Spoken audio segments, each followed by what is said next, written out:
Two leaders of Islamist groups are proposing an end to the deadly protests in Egypt. They say they'll stop rioting if the military stops its crackdown on the Muslim Brotherhood and its allies. Supporters began protesting after the Brotherhood-linked former President Mohamed Morsi was overthrown by the military. More than 1,000 people have died as a result.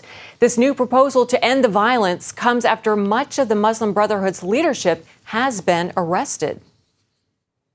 For more on the events unfolding across the Arab world, we're joined now by our Middle East Bureau Chief, Chris Mitchell. Chris is currently in Cairo.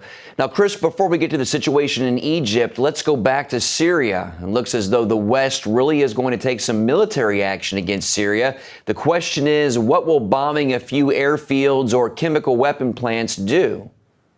It's a good question, Mark. What will be easy to do is get in militarily, and by using cruise missiles and hitting those targets you mentioned. What's going to be harder is getting out of the situation. There'll probably be pressure on the West to increase their military intervention against the Assad regime. And the other big question that's going to be asked, and especially in Israel, if they tip the balance of power on the Assad against the Assad regime, on the rebels, many of these rebels are Islamists that are fierce opponents of not only the West, the U.S., but especially Israel. Well, what is Israel's response likely to be if the U.S. and its allies attack? Well, one thing they're doing right now is many Israelis are getting gas masks just in case that the conflict is going to spread across the border. One of the big questions that Israel is asking right now is what's going to happen to many of the chemical weapons that Syria has. There are reports, many of them credible, that many of these chemical weapons have been transferred to Hezbollah in Lebanon. Hezbollah has about 60,000 rockets, and there's a great concern in Israel that these chemical weapons could one day be on their way to Israel. So in the future, it is possible that there might be a preemptive strike by Israel against some of these chemical weapons about Hezbollah. What happens after that, whether Hezbollah will retaliate, is unclear, but there is the possibility of a wider regional conflict when all these military actions take place. Chris, you're in Egypt right now. Talk about the situation there. Do you think the Muslim Brotherhood will end their protests peacefully?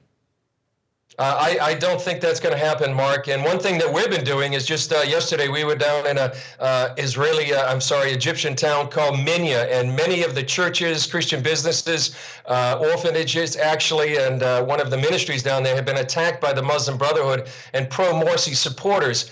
And it's, some of the worst violence against the Christian church in Egypt in almost 700 years.